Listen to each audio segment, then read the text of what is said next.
Hello everyone. Hello everybody. Welcome to my channel and welcome to this collective reading where I'm going to be talking to you about some really high vibrational experience, some really high vibrational energy that is going to be helpful for the collective. If you are stuck in a situation, then this is your dose of positivity, faith, and one love. So let's get started and let's find out what is the message for all of us.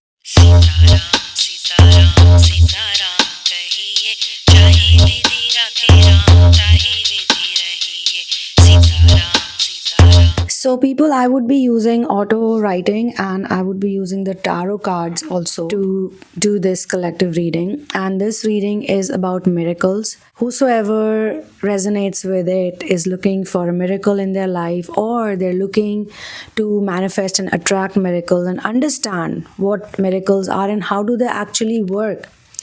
How do they actually work? There is a science behind it and there is an energy behind it that makes miracles happen, magic happen in your life. Magic is real, miracles actually happen. But we are going to tap into this energy today, and whatever you resonate with, you keep it with you. Rest, let's hope you resonate with everything because this information is really precious. So I see someone who is an abundant person, which means that you are gifted with abundance by source. You are someone who always has experienced how to be abundant and how to be happy and how to enjoy yourself and how to be grateful. Now, these are qualities that you've had in you since childhood. You also have the twin flame energy in you, where you are a person who's got the divine feminine and masculine energy, and you feel very, very integrated with the source connection. With source, you feel very integrated. And we'll come to what's happening, what's going to happen. First, we need to know what are the qualities you possess. You also have this very young and fresh energy, which comes from Page of Swords. Page of Swords brings in a curious energy. So you are a curious person by nature, and you like to basically learn about new things, know about new things. You like to work on yourself. You're not the type of person who's gonna give up in difficult situations. You don't like to give up that easily when you're in a problem, when you are going through negativity. You are a solution oriented person with a mischievous, fun character who's also innovative and has intellectual reasoning and intellectual mind. And the next card that is for you is of 10 of Pentacles, the card that talks about you.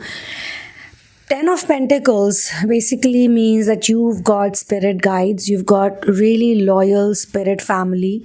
You also have a soul tribe. The more you do your inner work, the more the soul tribe will appear in front of you. You also have the twin flame template, which means that once you heal, there is a really loyal and loving person who's dedicated to you, a divine counterpart. You have that in your series or list of gifts. However, here comes the challenging situations or the stuff that you're actually here for, the stuff that attracted you. You've had many arguments. You've had people around you who make fun of you. You've had people who discredit who you are, because you are a good human being, you're a good person, you're very kind, compassionate, and loving. But you've also attracted people who show the opposite. They don't have humanity, they're not kind, they're narcissistic, they only care about themselves, very selfish, very worldly. This person, or more than one people, they cannot understand that someone can be giving and caring without any reason or rhyme. For them, selfless people are something they should mock. So these people like to bully anyone who's got the kind-hearted, compassionate energy. These type of people, or this one person, tries to oppose you, and they try to act like dumb. They try to act as if, whatever you're saying, that's not possible, that's really stupid. And they make fun of your soul tribe as well. So if you have similar type of friends, or if you have other people who also have a mission in life, other people who want to do something for others, so these people are going to laugh at you, laugh at them. They're going to make fun of you, they're going to make fun of them. And you've always surrounded yourself with such people. It was your template. All right. Okay. We're just channeling about them. Those people are not here right now. Yeah, and we don't care about them. We don't listen to them, okay? Some of my dogs also growl when they, catch some negative energy. So yeah, that happens a lot when you live with animals. They can sense some energy and then they're very protective. So it's nothing to be scared of. Basically, what do these people do? Why is their energy so annoying? Is because they create this feeling in you that whatever you're doing is wrong. And over a period of time, you've had to deal with a lot of such people, and they create some kind of, traumatic experience at times when they go over the board. They will start ganging up against you, or they will bully you, they will mock you. Sometimes they will try to stop you because you reflect these qualities since childhood. And if you look around in the world that you live in, that we all live in, most people are greedy. What?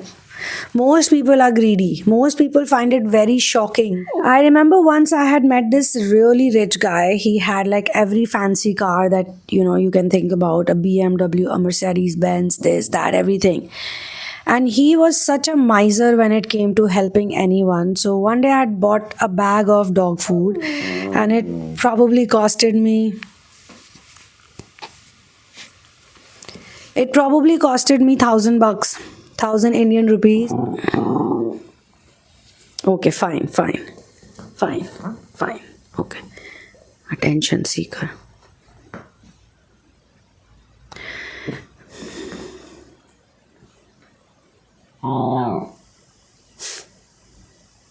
Let him do whatever he wants to do. So it was not even such a big sum of money. However, that man was in deep shock when he saw me buying dog food for the street animals. He is very fond of breeds and fancy dogs. And of course, they don't even imagine someone who's looking like a normal person, dressed up like a normal person, would want to... you can say it's just a man-woman thing. He must have thought that, okay, I must be interested in talking to him about random shit.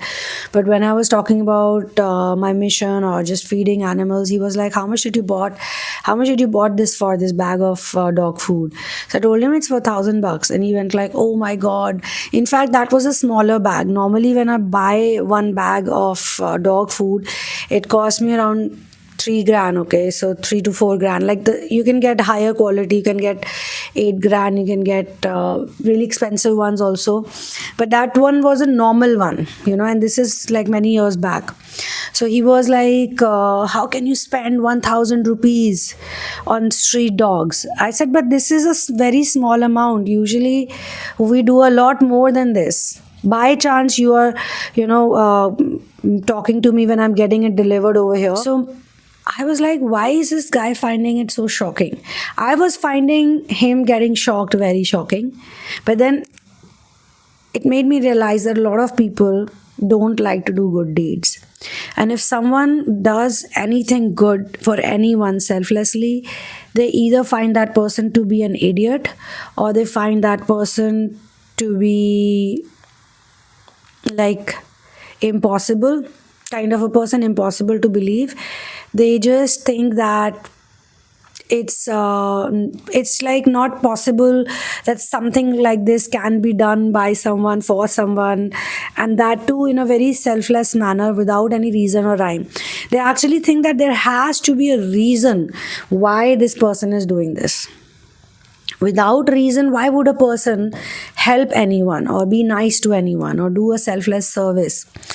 which is strange because we live in a big world, and I've met a lot of people who are kind hearted and who care for others and who do things for others, who just like to uplift people, who just like to help people. They live a very interesting lifestyle. I have met so many of them. It's strange that these people have not met any one of them since childhood, since they're growing up years, or they've been on planet earth for so long. How come they've never met someone who likes to just be kind? So then that makes me think that they obviously know that kind people exist. They obviously know that compassionate people exist. Not only that, if they have to publicize their own self, if they have to show a good image to the world, their own good image, they are definitely going to pretend to be a social worker, a kind-hearted person, a helpful man or a woman. Well, when they do all this drama, then they know about such people. Suddenly they know, yeah, such people exist. When it comes to unconditional love, then also it's the same thing. When someone is unconditionally loving and caring, some people find it very shocking. They always question, how can you love someone like this? Don't you have a motive? Don't you have a goal? Now, I'm all for the good advice that people give, that you should not spend your time with wrong people. You should not spend your energy on wrong people. So maybe I can say it could be one of the lessons where you still don't have discernment, and maybe you attract people who don't understand what love truly is. They could be full of lust for you, and they could be pretending to be in love. I mean, they could be in absolute karmic energies but pretending to be a spiritual person. In that case, yes, you should learn about who to give your energy to, where to spend your time. Then, yes, I understand this is a good lesson. But if anyone is searching for people only for, mind it, understand, only for materialistic reasons, then there's something wrong with that person. From the metaphysical point of view, such a person is truly unawakened, and they're still sleeping. They've not awakened to the truth even little bit. They're still zombies. They're still in limbo state. So whenever you meet such people, and then you meet a very strong level of zombified, vampirish person, like, they could be very positive, no doubt. They could be positive for themselves. They could be positive for their materialistic needs. They could be positive in the sense that, they always think that, yeah, everything will come to them or everything will happen for them. That's a different thing. But what are they creating? What are they really creating? At the end of the day, they only want to create money or power or youth or sexuality and this and that. Nothing really. Maybe contacts, maybe fun. They always want to have fun, get drunk, get high, go for vacation, do this, do that. But nothing humanitarian attracts them. Not only they don't want to do it for selfless reasons, but they're also going to mock you and stop you for being who you are. Now, it's very important that you reach to your signature, your core signature frequency, which is the reason why you're doing inner work, which is the reason why you're doing shadow work.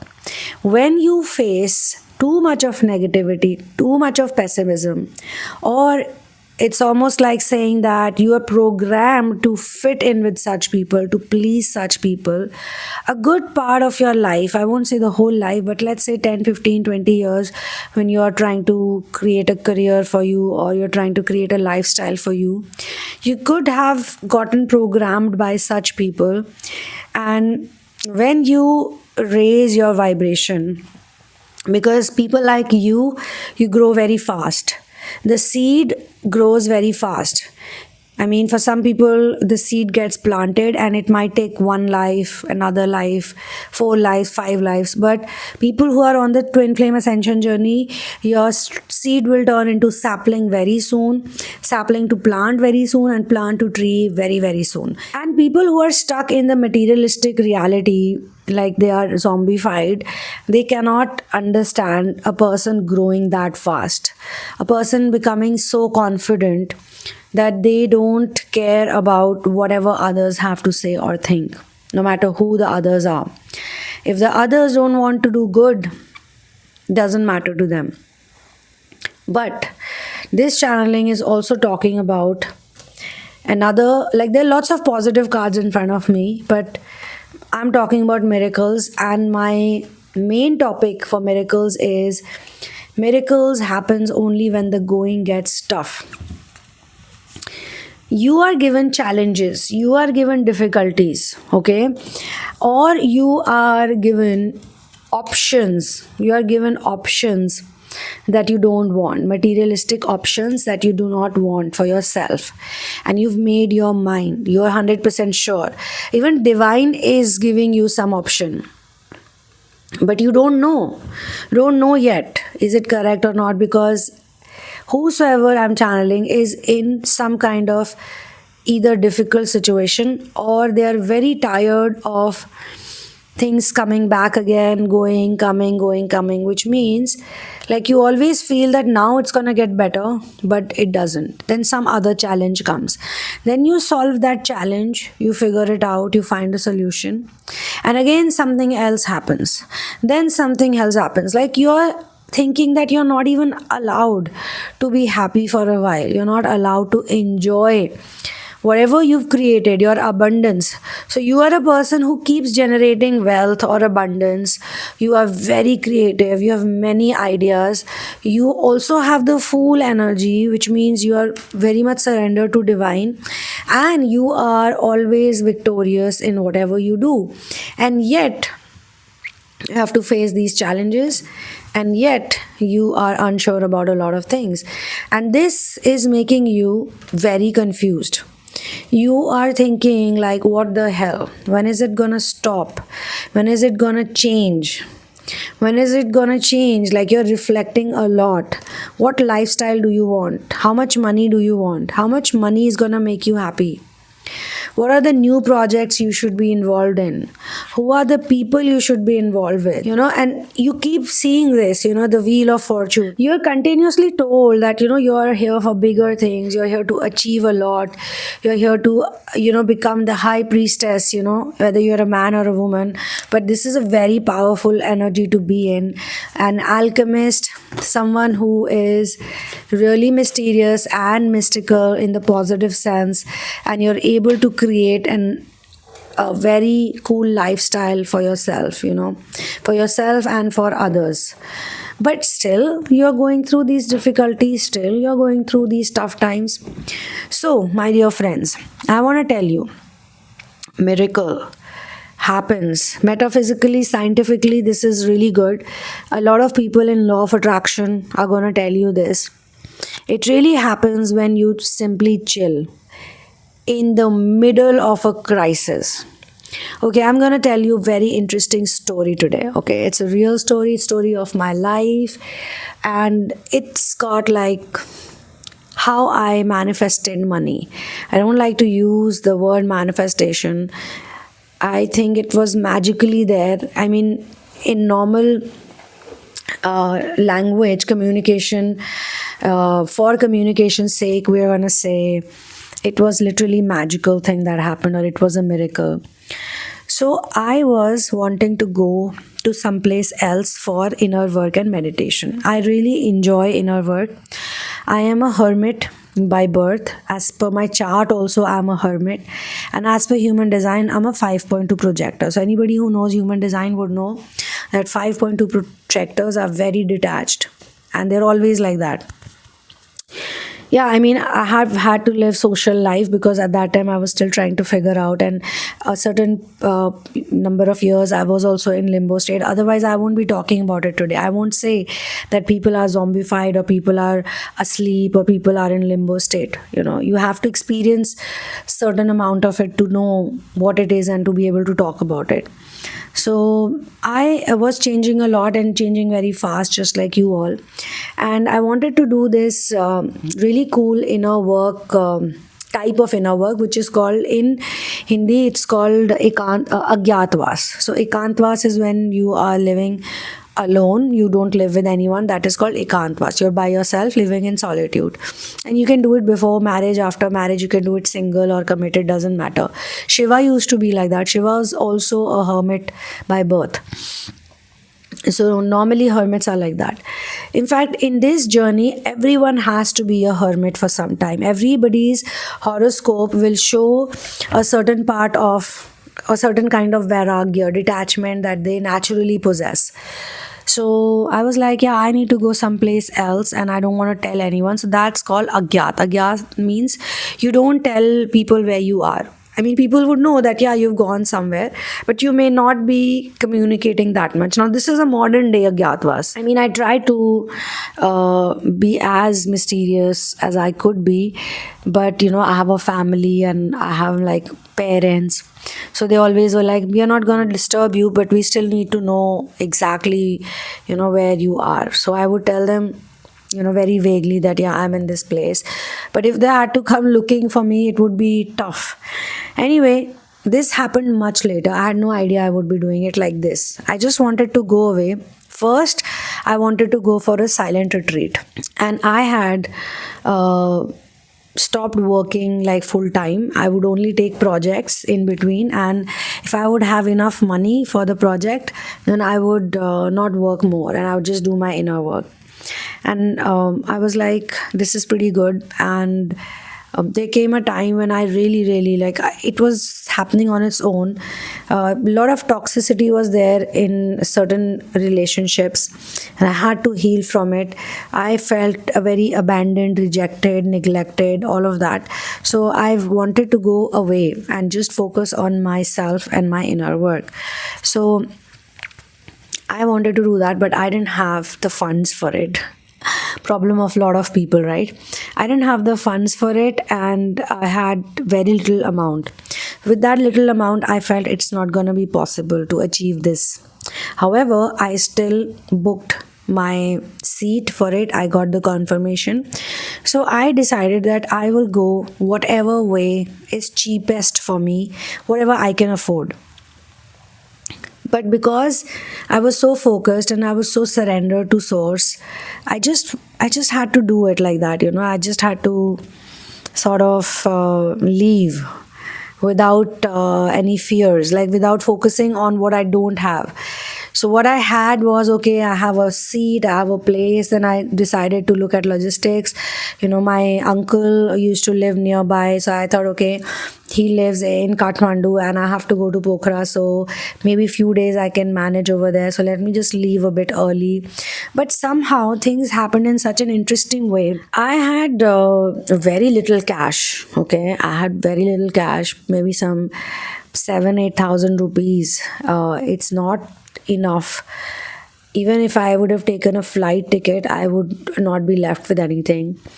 So just when I was thinking that I'll somehow figure out a way, my sister told me that grandmother needs to travel and she needs to go to this so and so city. That city was a little away from my destination, but it was still like not that far. So I was like, okay, and what am I supposed to do in that? So they said, since you are doing strange things like inner work and you probably don't have a full-time job like all of us, why don't you take grandmom along with you and be of help? I was like, wow, that's very interesting. Why not? I would love to. So because I was so focused and I was so grateful, I mean, you have to be in gratitude every single day. This is a must. If you actually feel lack of gratitude, it means you have to do more gratitude. I know on some difficult days it can be very hard. It can be tough to say thank you, but you have to try. I mean, this is my own personal experience, because the more you get sucked into the darkness, into the have-nots, it's like very difficult to get out of it. Then it keeps sucking you in. So I got 2 free air tickets. Now I have a little bit of more ease, and I thought that, okay, I can go and live at my uncle's place, and then wherever I was going, the currency would also increase a bit. So I was like, the currency will increase, I'll have some more money, okay, and now I have the air tickets also. Fine, I will take my grandmom and drop her, and that's a good thing, because yes, I'm gonna take care of my old grandmother. She would be so happy. She'd never traveled in an airplane, by the way, even till that time. So for her, it was her first air trip, like in a plane, and I was the one who was her facilitator. So she still has the memory of it, and she still says, that my first air trip happened with my granddaughter, and I'm not the favorite granddaughter, I guess. I mean, our grandparents love us, but I'm not that amazing or that special. I am the one who speaks a lot of truth, so you can understand. I'm sure I pester her, but one of her like biggest dream, because she comes from a time where none of this existed. There were no phones, no television, internet, nothing. So everything for them is big and amazing whenever they try it for the first time. So I took her, and I just went to the airport by that time. And even by this time, I was very excited. I was full of gratitude. I was like, thank you, God. At least I got a seat. Thank you, God. Now I got air ticket also. Thank you, God. I got some place to stay. You know what? Everything is great. So in my mind, I was very happy. Like, it was not even that stupid happiness. It was more like everything is good the way it is, and anything negative that was coming to my way, thrown at me, I would simply not accept it. I simply would say, okay, whatever, like, I don't care, I don't want to think about it. So I was in the worst emotional space before all of this happened. I suffered a lot till that time. Everything seemed very difficult. I was thoroughly heartbroken, non-supported. So I went through that phase for a couple of months. I was going through that phase since long. My dark night soul was going on, and in between this really tense and dense dark night, suddenly, that wisdom came to me, that if I want to feel better, I have to choose to feel better. I have to choose the thoughts that serve me and not serve the misery. I need to do it myself at any cost. So I've also learned EFT for many years. So because EFT works wonderfully if you know what to say while tapping. The script is very, very important. The questions are very important. So I started working on questions. I started creating script. At that point in time, I would just catch hold of any of my miserable friend and help them out, and they would cry and they would release and they would be happy, and I would be like, wow. Now here comes the funny and humorous part. So now me and my grandmom are at the airport, and I'm all excited and I'm very happy that my inner work is gonna happen the way I want it to happen.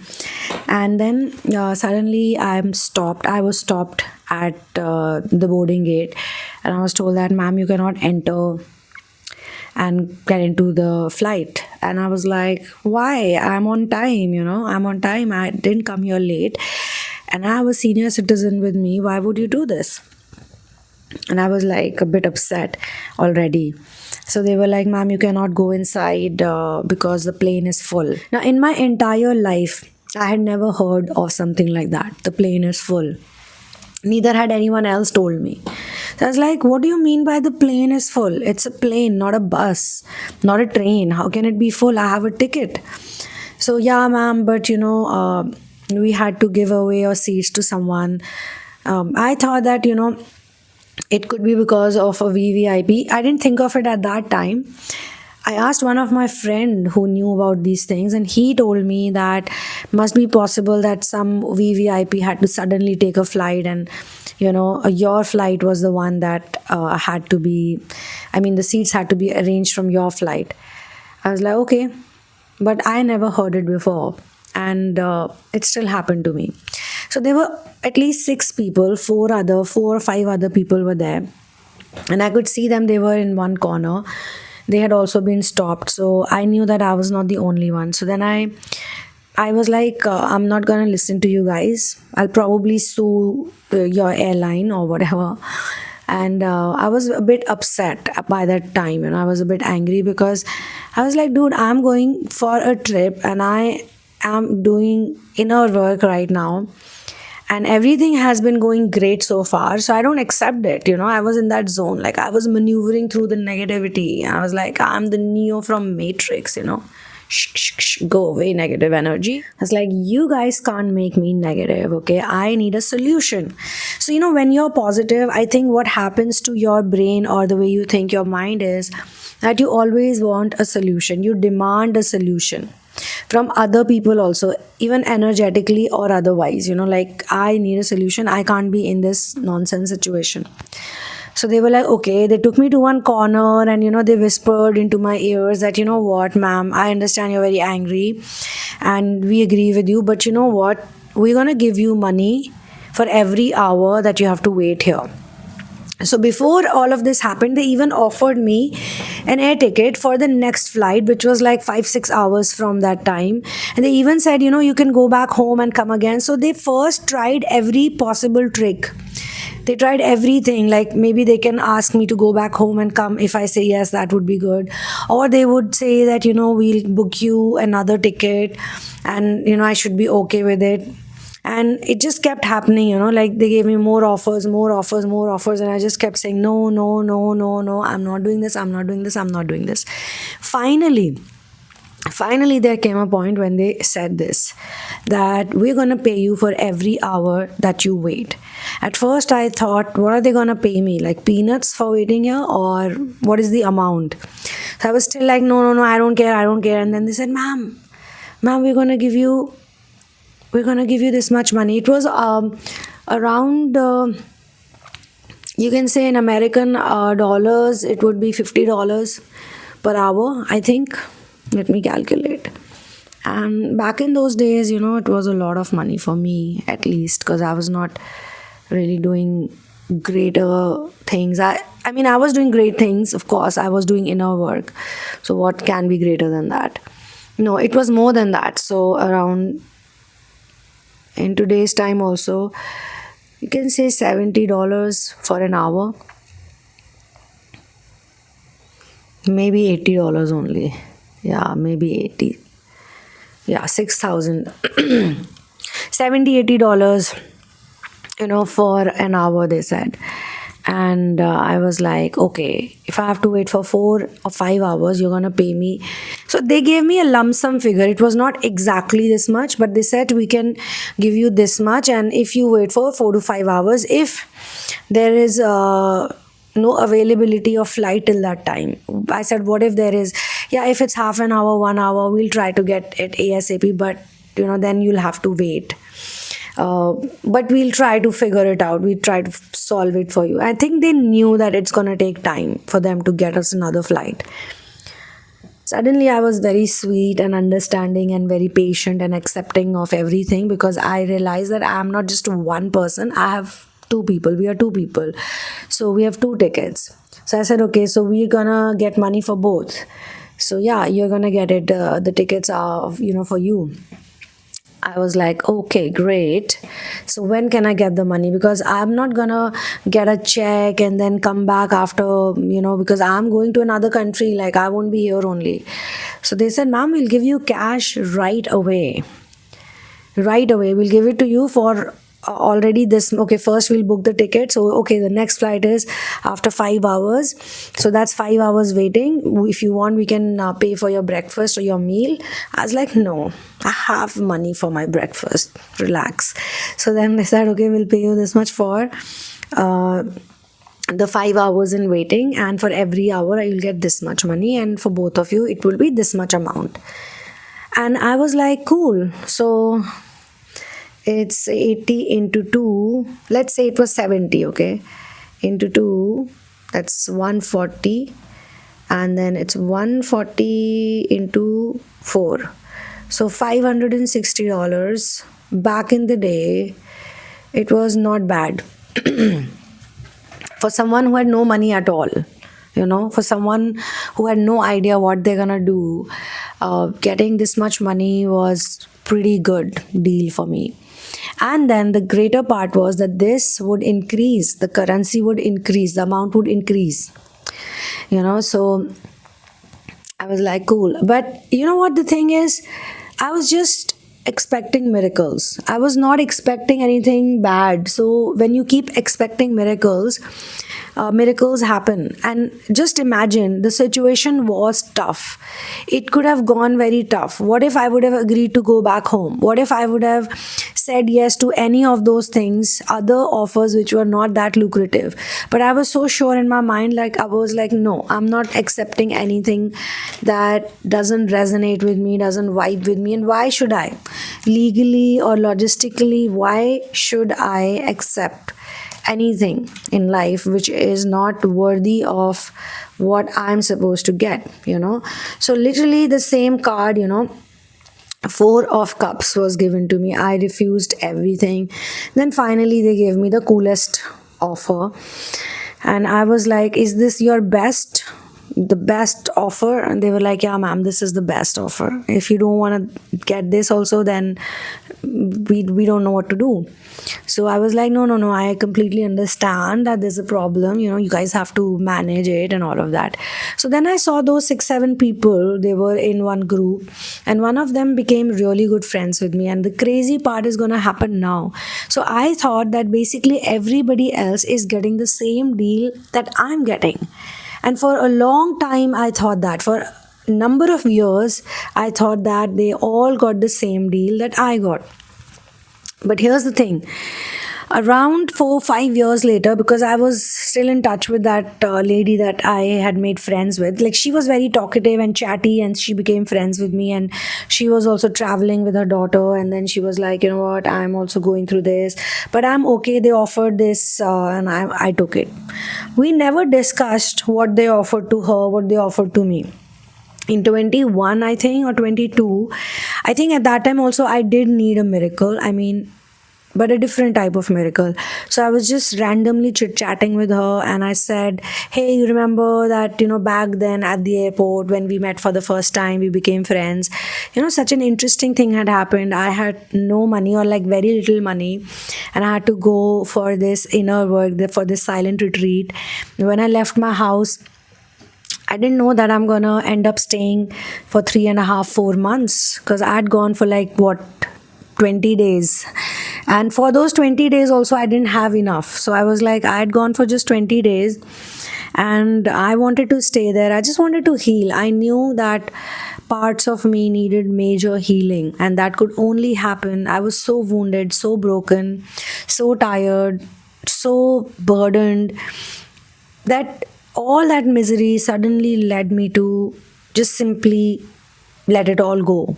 I don't know how it happened, but I just changed, something happened, something resonated, something clicked. I got an epiphany. There was a glimmer moment, and I was this really cool, independent, I was in soul consciousness, and I was like, yeah, I'm gonna work on myself. This is the magic of inner work. I want to be my best version. All right, all these people are hurting me. All these people are so mean to me. They cannot see what they're putting me through. Fine, I'm gonna go somewhere. So I still feel very grateful to God for everything that has happened so far, because it looks like things are so tough, things are not gonna work out, everything is difficult, but there's always something nice that happens to you, and then more, and then more, and it's just a never ending process, I think. So when we were talking about it, she just randomly said that, yeah, she also got money, but it was not so much. And I was like, what do you mean? How much you got? She said, well, I got 6,000 rupees total. 6,000 rupees is probably,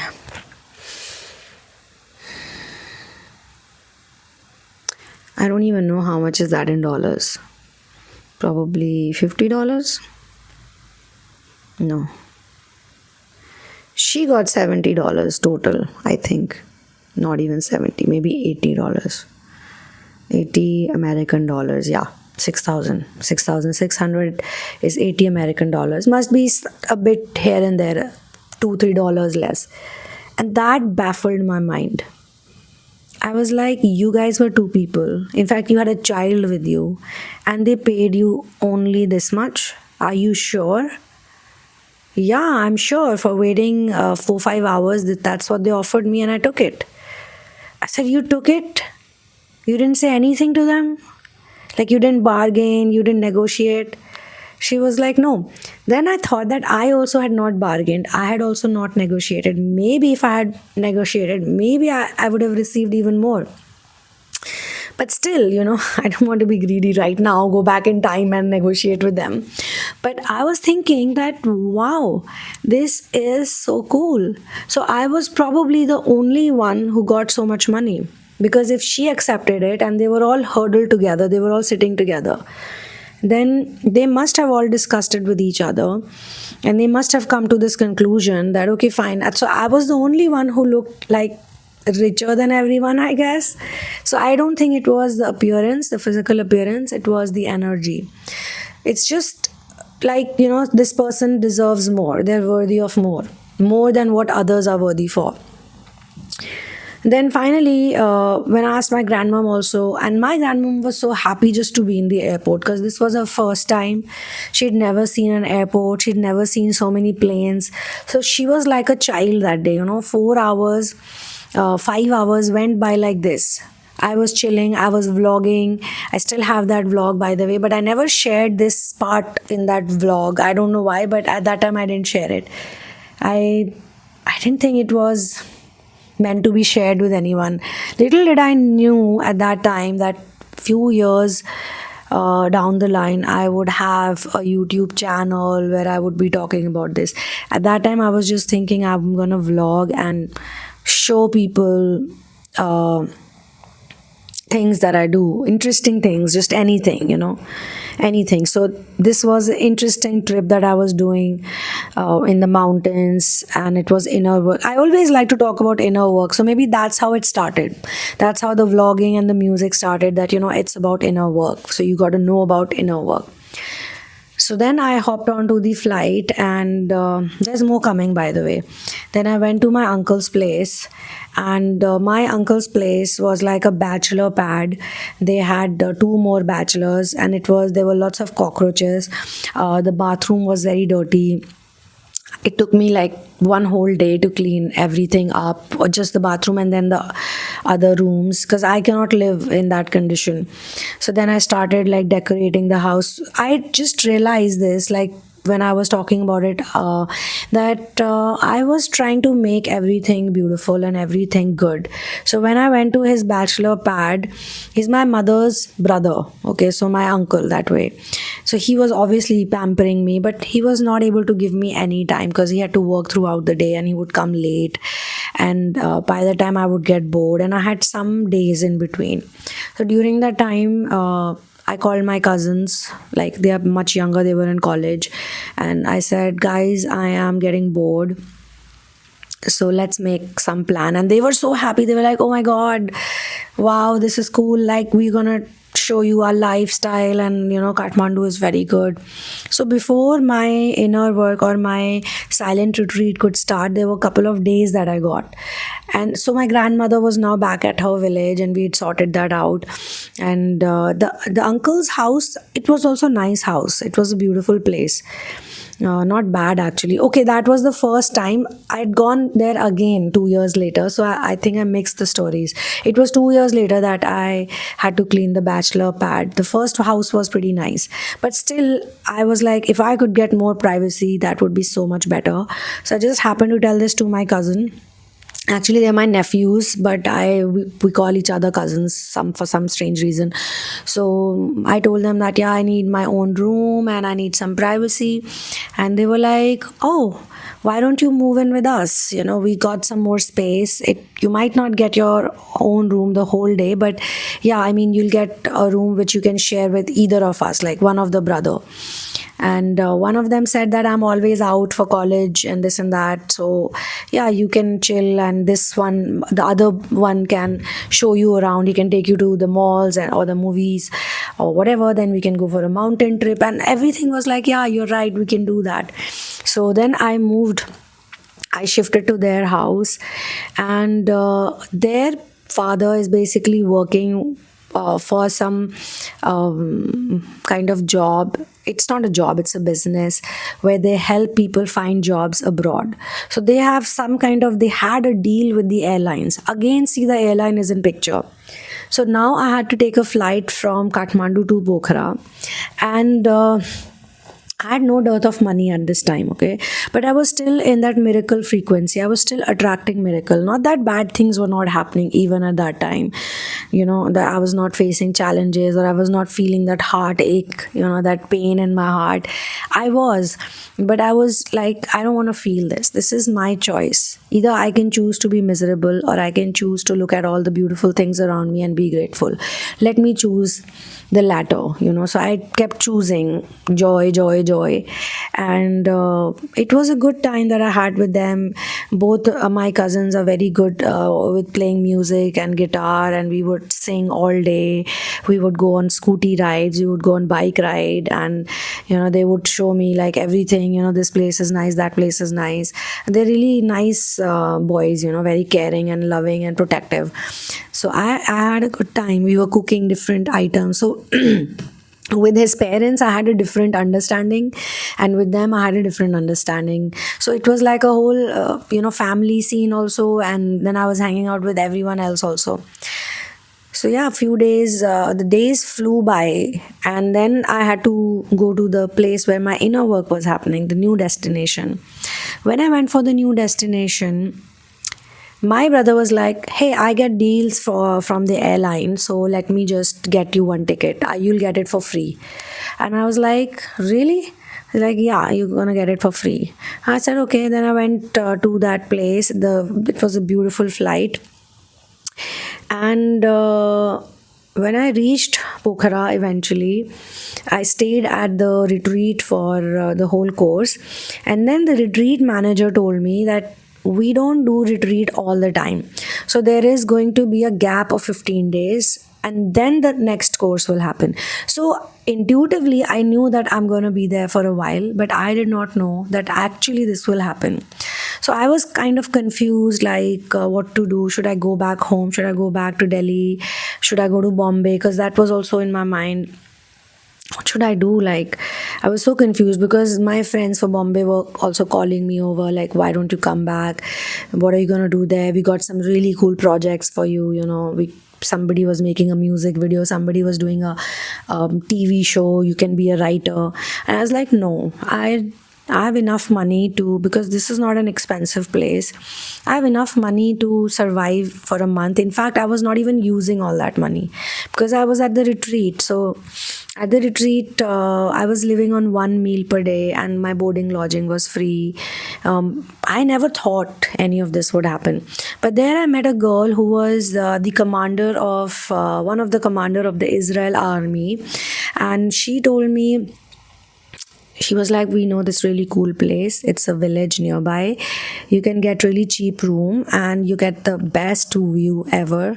And food is going to be a bit expensive, but you know what? It's all organic and you got the lake view and everything. So why don't you be there? Like, why don't you stay there?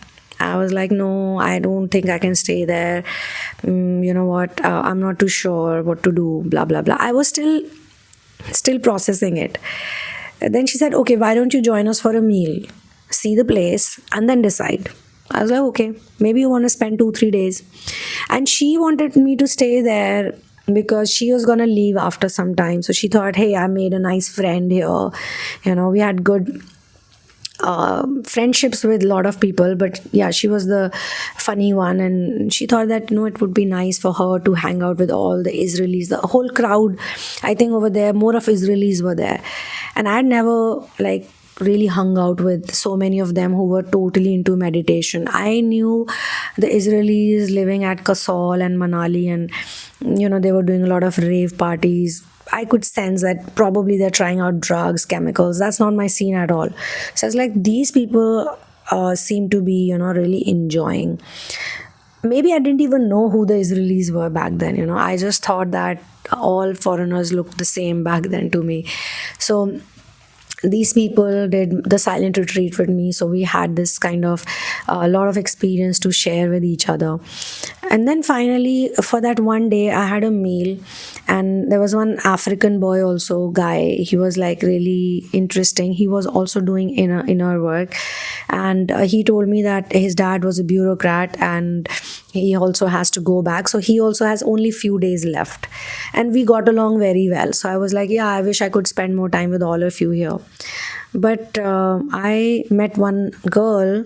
She was from Australia, or maybe she was going to Europe or something, and she said that, I'm going back today evening. I'm going to take a flight back, and we can book the flight really fast. So what are you going to do here? Let's go. The course is over. Let's go. She was very adamant on leaving, and I left with her.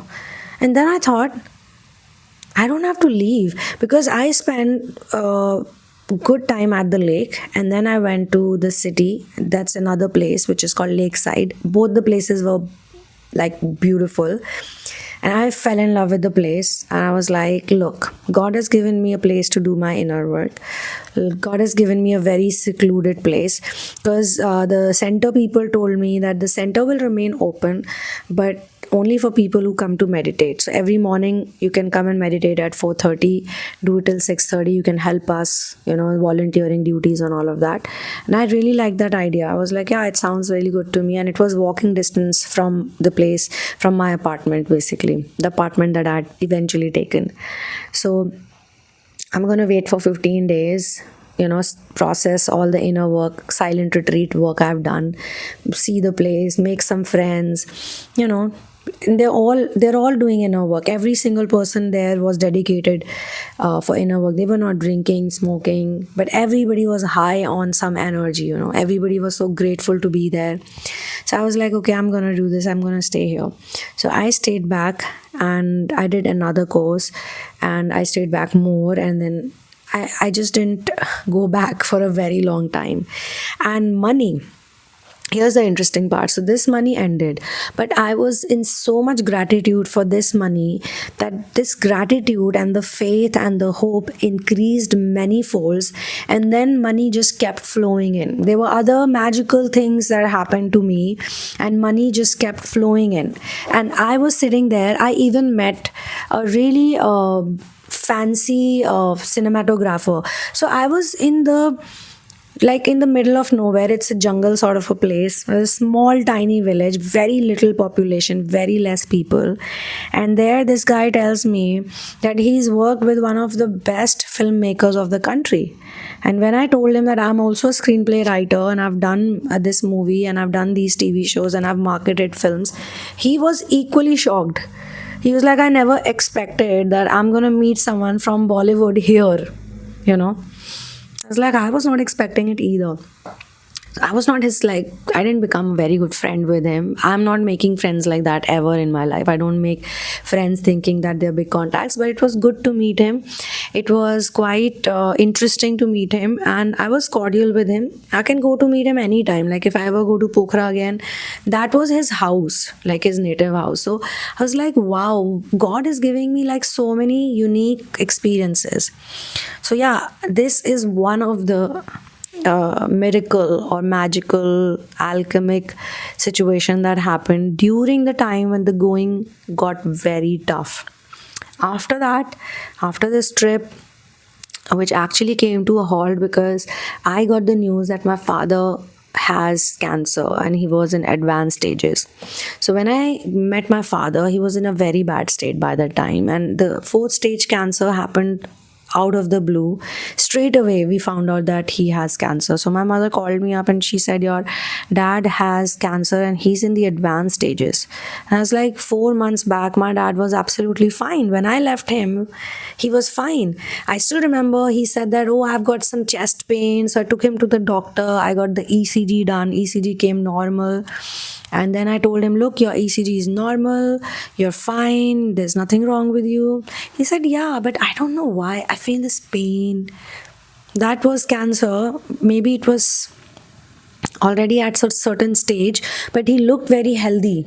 At that time he had like a big belly also. So I told him it could be gastritis, but why don't you show to the good doctor? And doctor also said it's fine, there's nothing wrong with it.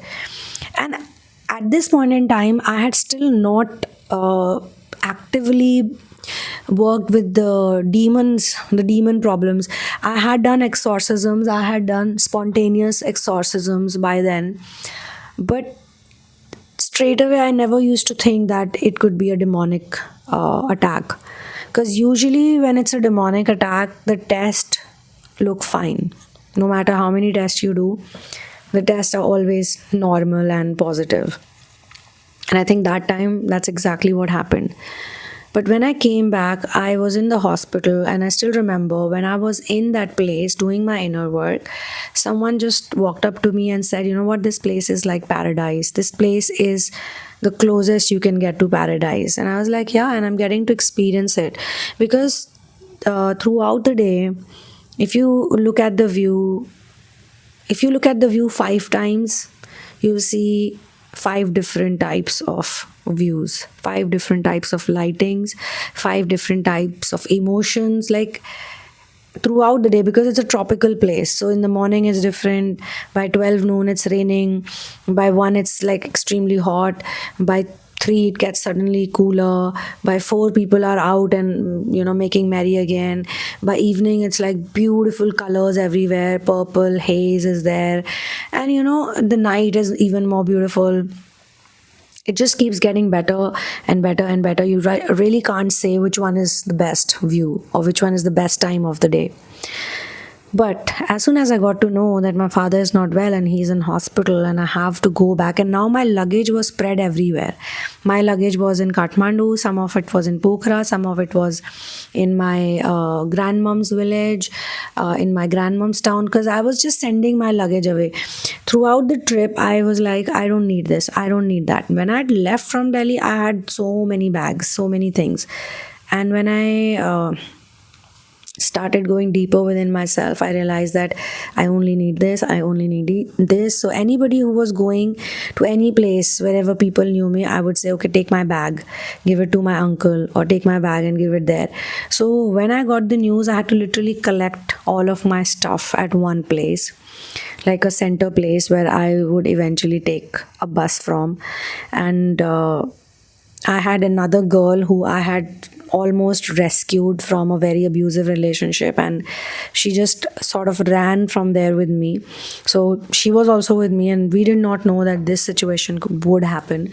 So I realized that when someone said this, this is closest you can get to paradise, I was like, this is closest you can get to hell, because I want to meet my dad. And when I went to the hospital, hospital for me has always been a very hellish place. I never like going to hospitals. I never go to hospitals. But when I saw my dad in the hospital, sitting next to him, being close to him, felt like paradise. So you can experience a lot of things. And suddenly I realized that this whole trip and everything happened so that it could prepare me for this. Because if I had not gone out for the trip, I had not done my inner work, I went into another, like I shifted a lot. I shifted a lot during that trip. I got completely detached. I released many patterns. I broke many loops. Mentally, I was doing something every single day. Every single day, I was experiencing something more. And I was just letting go, detached. Nothing was like it can affect me. And suddenly this news came. And next 3 months, I realized that it was just my preparation, because they had to, via inner work, they had to make me really strong to face what was next for me. Another situation where I felt the going got really tough, but then this was more of a spiritual, supernatural experience, because right after my father passed over, for the next 13 days he was with me. And this is not the first time it had happened with me that a crossed over person was with me. Like I could communicate with them, or rather they were communicating with me. So I felt he was communicating with me. I saw a completely new side of love. I realized that we actually never die. We're always here, and the people who matter to us, the people we love, we always take care of them. I mean, it was a very surreal experience. To watch him go was very painful, very, very painful. I did not know what to do, but I kept doing my inner work. I kept telling myself it's gonna get better, he's gonna get fine, he's gonna recover. But that did not happen. It was very heartbreaking. But again, I kept saying, well, there has to be something good coming out from this also. Please, God, show me. I mean, there were many challenges I faced at that time. I had many fights with my family members. There was a lot that happened during that time, but at the end, when I had the surreal experience, like something which I'd never expected, but there was a faith in me. I knew that miracles can happen. Something is going to happen. Some miracle is going to happen. I was like that. God is going to be with me. God is going to give me strength, and God is going to show me something which is going to really like make me understand things.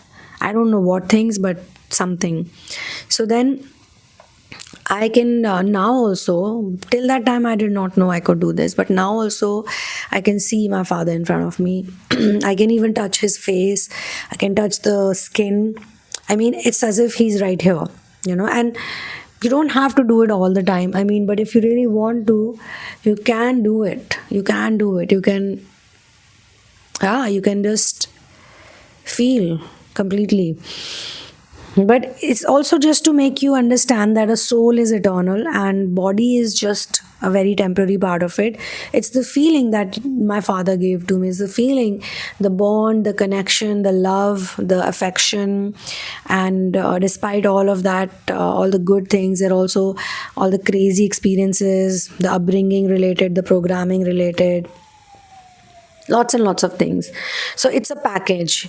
It's yin yang, good and bad put together is actually like it is what it is. In this collective reading, I was given the download that I should share this story with you guys. This story that can help a lot of people in understanding that miracles happen, healing happens in the middle of chaos, in the middle of situations where you feel you can't sort it out, but that's what I'm saying. If you touch the miracle frequency, if you just let go and surrender, if you just literally let go and surrender and say thank you for all the good things in your life, there's no good and bad. At the end of the day, everything is good and everything can be bad.